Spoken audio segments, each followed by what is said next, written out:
Okay, so we have another post off of Reddit about BDSP. We've got stats, okay, stats for some of these Pokemon. Stats, actual stats. Any of you competitive heads, settle in. We got stats for us to work with. If you're new to the channel, consider subscribing. We've got rumor coverage and shiny reactions, even more than that. I'm having such a great time making this content for you guys. Working 75 hours at my other job, but I do this for you guys. It's so much fun. Let's get into the video. The title of the post is More Information on Brilliant Diamond and Shining Pearl.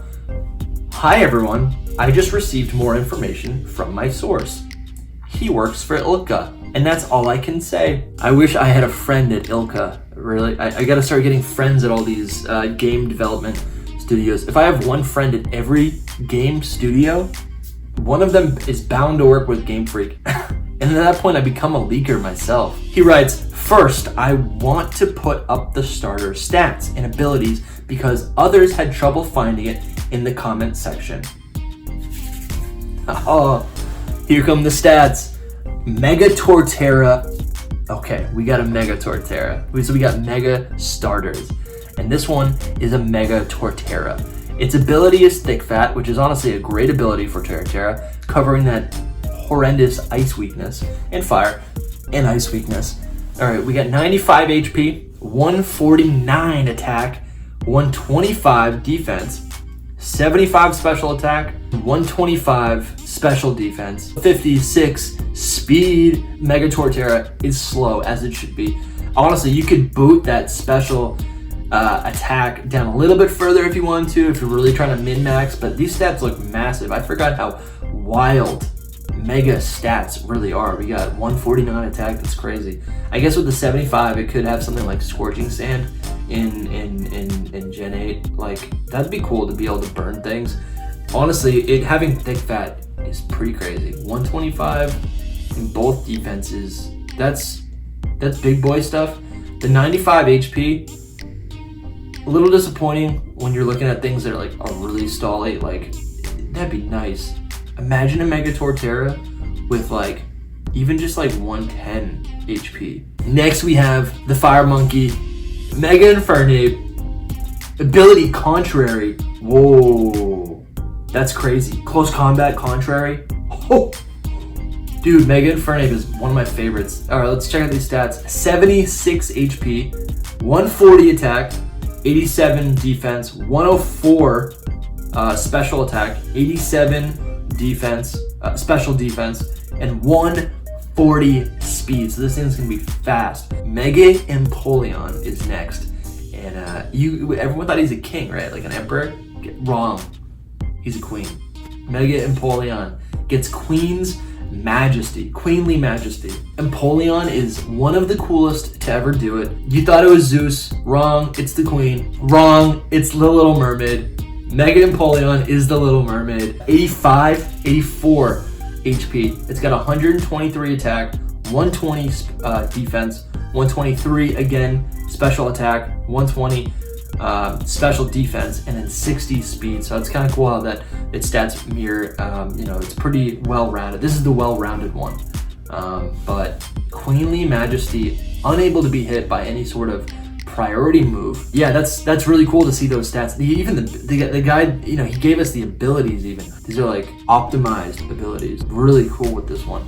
It would have been cool if they gave Mega Empoleon something like Lightning Rod, because if it's supposed to be it's got the Zeus Triton on its head. If it had a staff, right, like a Gandalf staff, and it could absorb all electric moves. That's my favorite tier of ability where you get a new immunity. Those are my favorite abilities. For me, it's just like, it makes team building really easy because I'm like, oh, this thing's usually not good with this, but it can't be hit by this. Okay, let's continue with the post. Now I'm going to go over the Distortion World DLC. The Distortion World won't be one and done like it was in Platinum. With the DLC, after you are done catching Giratina, you will be able to explore the Distortion World. You can walk on walls and experience it in full 3D. You will also get a chance to find and catch every other legendary Pokemon in the Distortion World, but their locations will be hidden and the Legendaries will shuffle every time you encounter one. Wow. This is like peak roaming.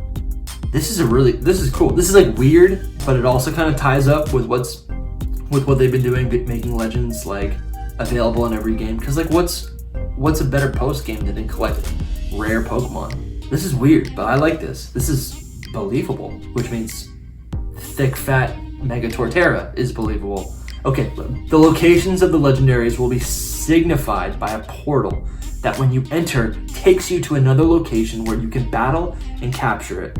You won't know which Legendary you are encountering until you hear its cry before the battle begins. There will be 5 portals a day spread across the Distortion World, and the locations and Legendaries will change daily. The portals won't be so easy to find either, and once you leave a portal, it will disappear.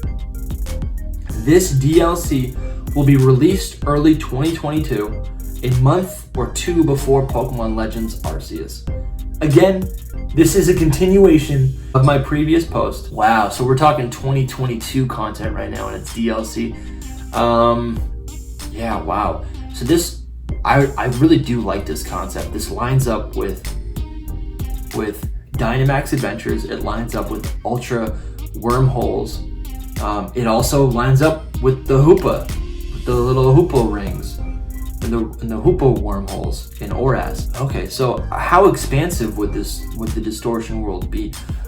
Because what I'm imagining right now is you have your map of Sinnoh, and then on top of that, well, I guess below that, you have your map of the underground, and then on top of that, you have your map of the Distortion World. See, like Sinnoh, this 2D chibi, seemingly very simple game has a lot of like geographical depth to it, right? Like you could be on either 3 of either of these planes at any point. This is honestly could be really cool. And then maybe like every significant location in Sinnoh becomes one of those entry points for where you can find a legendary.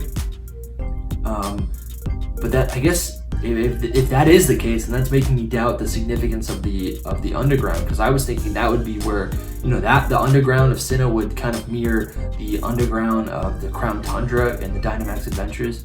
It could still be like that, but if it's all in the Distortion World, that's, I don't know, I like this, and that would suggest that the Distortion World is I don't know, can you catch other Pokemon there? Or is it just a hub, or is it? It sounds like there's locations. It says there's locations, and it's DLC. People won't like that. You know, people won't like that's the fact that it's DLC. If it's unpaid, I don't think people will care. I think if it's paid, people will riot. Absolutely. But this is really cool.